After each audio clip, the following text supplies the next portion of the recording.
اگر اللہ اپنے نبیوں کے لیے سونے اور چاندی کے خزانے کھول دیتا تو کیا فرق ہوتا؟ بھڑکتی ہوئی آگ اللہ نے کن لوگوں کے لیے تیار کی ہے؟ آئیں جانتے ہیں آج کے ایپیسوڈ میں۔ اعوذ باللہ من الشیطان الرجیم، بسم اللہ الرحمن الرحیم۔ ناظرین السلام علیکم۔ تفسیر نور کے اس پروگرام میں آپ کو خوش آمدید کہتے ہیں۔ ناظرین، ہم سورہ فرقان کی تفسیر کو سن رہے تھے اور اب تک ہم نے 7 آیتوں کی مکمل تفسیر کو سن لیا ہے۔ آج ہم 8 سے لے کر کے 11 تک کی تفسیر کو سنیں گے۔ آیت نمبر 8 کی تفسیر کو جاننے کے لیے آئیں اس کی تلاوت اور ترجمے کو سنتے ہیں۔ كتاب أنزلناه إليك مبارك ليدبروا آياته وليتذكر أولو الألباب بسم الله الرحمن الرحيم أو يلقى إليه كنز أو تكون له جنة يأكل منها وقال الظالمون إن تتبعون إلا رجلا مسحورا۔ یا اس پر کوئی خزانہ اتارا جاتا یا اس کے لیے کوئی باغ ہی ہوتا جس سے یہ کھاتا، اور ظالموں نے تو یہاں تک کہہ دیا کہ تم ایک ایسے شخص کی پیروی کر رہے ہو جس پر جادو کیا گیا ہے۔ یہ تو تھی آیت نمبر 8 کی تلاوت اور ترجمہ۔ آپ دیکھتے ہیں کہ اس کے اندر نکتہ کون سا پایا جاتا ہے۔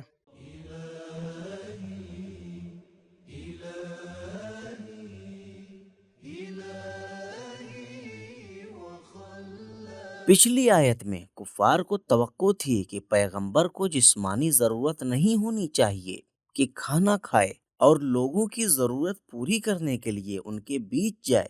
ما لہذا الرسول یأکل الطعام ویمشی فی الاسواق، اور اس آیت میں ان کی توقع یہ تھی کہ پیغمبر کو مالی حساب سے کمزور نہیں ہونا چاہیے تاکہ اسے لوگوں کے درمیان یا بازار میں جانے کی ضرورت نہ پڑے۔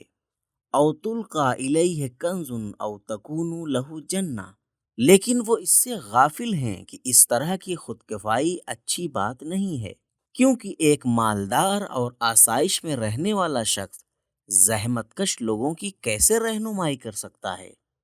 ناظرین، یہ تو تھا اس آیت کا نکتہ۔ اب دیکھتے ہیں کہ اس کے اندر پیغامات کون کون سے پائے جاتے ہیں۔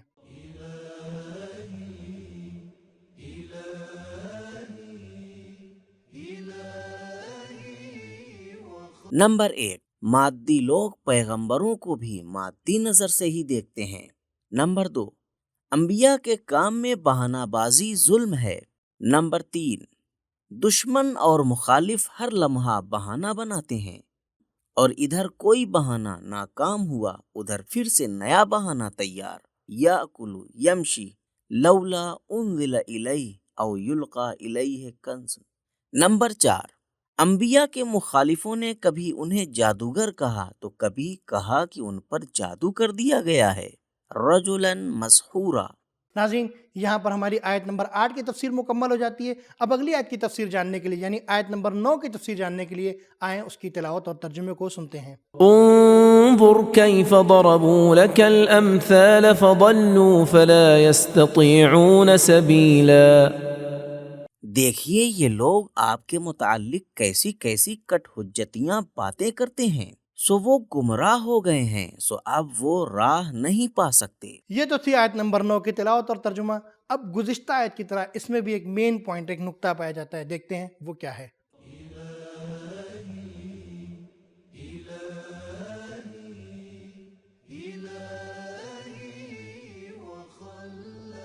ممکن ہے کہ آیت کا مطلب یہ ہو کہ جو لوگ بیجا توقعات اور بے تکے بہانوں کے ذریعے انبیاء کی ہدایت کی راہ میں رکاوٹ بنتے ہیں، وہ کچھ نہیں کر سکتے، یعنی اپنے مقصد میں کامیاب نہیں ہو سکتے۔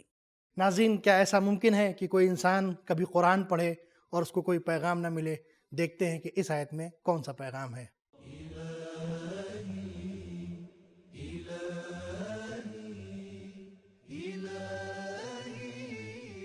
نمبر 1، دشمن کی بہانہ بازیوں پر دقت کے ساتھ نظر رکھو، انظر۔ نمبر 2، جہاں دشمن ہمیں کمزور کرنے کی کوشش کرتے ہیں، ہمیں بھی ان گمراہیوں کو فاش کرنا چاہیے۔ ضربوا لك الامثال فضلوا فلا يستطيعون سبیلا۔ نمبر 3، بے وجہ کی تشبیہ اور تمثیل گمراہی کا مقدمہ ہے۔ فضلوا۔ نمبر 4، پیغمبروں کی دلیلیں ان کے معجزے اور کمالات کو چھوڑ کر مال، مقام اور بہانہ بازیوں کے پیچھے بھاگنا گمراہی ہے۔ فضلوا۔ ناظرین، یہ تو تھی آیت نمبر 9 کی تفسیر۔ اب آیت نمبر 10 کی تفسیر کو جاننے کے لیے آئیں اس کی تلاوت اور ترجمے کو سنتے ہیں۔ تبارك الذي إن شاء جعل لك خيرا من ذلك جنات تجري من تحتها الأنهار ويجعل لك قصورا۔ بڑا بابرکت ہے وہ خدا جو اگر چاہے تو آپ کو اس کفار کی بیان کردہ چیزوں سے بہتر دے دے، یعنی ایسے باغات کی جن کے نیچے نہریں جاری ہوں اور آپ کے لیے عالی شان محل بنوا دے۔ ناظرین، اس آیت کی تلاوت کے بعد دیکھتے ہیں کہ اس کے اندر نکات کون کون سے پائے جاتے ہیں۔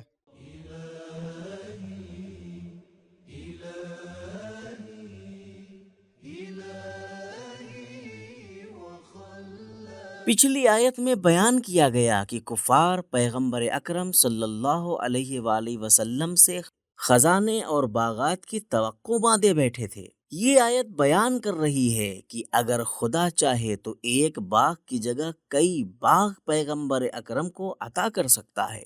مولا علی علیہ السلام فرماتے ہیں، اگر خدا چاہتا تو اپنے پیغمبر کی بعثت کے وقت باغات اور سونے چاندیوں کے خزانوں کے دروازے ان پر کھول دیتا، لیکن اگر ایسا کرتا تو لوگوں کے امتحان کا مسئلہ ہی ختم ہو جاتا اور سب کے سب مال اور آسائش کے لالچ میں پیغمبر کے ارد گرد جمع ہو جاتے اور نیتوں میں خلوص نہیں رہ جاتا۔ نہج البلاغہ خطبہ نمبر 192۔ تبارکہ یا برکہ سے ہے اور ثابت اور پائیدار کے معنی میں ہے، یا برکتن سے خیر کثیر کے معنی میں ہے۔ لسان العرب۔ ناظرین، یہ تو تھے اس آیت کے نکات۔ اب دیکھتے ہیں کہ اس کے اندر پیغامات کون کون سے پائے جاتے ہیں۔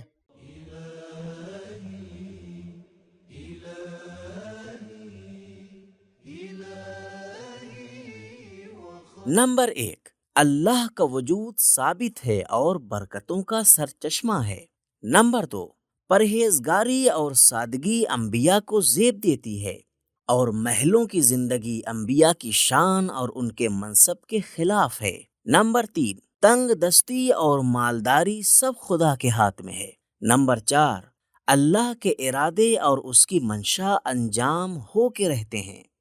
ناظرین، آج کے ایپیسوڈ کی آخری آیت یعنی آیت نمبر 11 کی تفسیر کو جاننے کے لیے آئیں اس کی تلاوت اور ترجمے کو سنتے ہیں۔ بل كذبوا بالساعة وأعتدنا لمن كذب بالساعة سعيرا۔ بلکہ یہ لوگ قیامت کو جھٹلاتے ہیں، اور جو لوگ قیامت کو جھٹلاتے ہیں ہم نے ان کے لیے بھڑکتی ہوئی آگ تیار کر رکھی ہے۔ ناظرین، یہ تو تھی آیت نمبر 11 کی تلاوت اور ترجمہ۔ اب دیکھتے ہیں کہ اس کے اندر نقطہ کون سا پایا جاتا ہے۔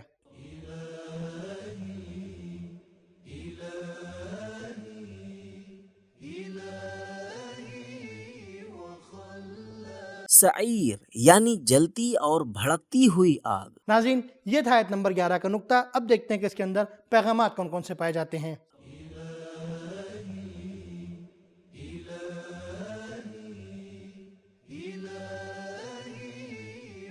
نمبر 1، کفار کی بہانہ بازی کی بنیادی وجہ قیامت کا اعتقاد نہ رکھنا ہے، بل کذبوا بالساعہ۔ نمبر 2، معاد یعنی قیامت کا انکار بہت خطرناک ہے، کذبوا بالساعہ، کذب بالساعہ۔ نمبر 3، جنت اور جہنم پہلے سے پیدا اور تیار کی جا چکی تھی، اعتدنا۔ نمبر 4، بڑے گناہ کا انجام بڑا عذاب ہے۔ تو ناظرین، پتہ چلا کہ اگر پروردگار عالم اپنے رسولوں کے لیے سونے اور چاندی کے خزانے کھول دیتا اور باغات اور محل دے دیتا تو لوگ رسولوں کے پاس لالچ کی بنیاد کے اوپر جمع ہوتے اور امتحان کا ایک مرحلہ باقی رہ جاتا، اور یہ جو شدید آگ ہے جہنم کی وہ صرف قیامت کا انکار کرنے والوں کے لیے ہے۔ ناظرین، آج کا ہمارا یہ ایپیسوڈ یہیں پہ ختم ہوتا ہے۔ انشاءاللہ پھر ملیں گے، تب تک کے لیے شکریہ، خدا حافظ۔ سبیل قرآن، قرآنی سماج کی پہچان۔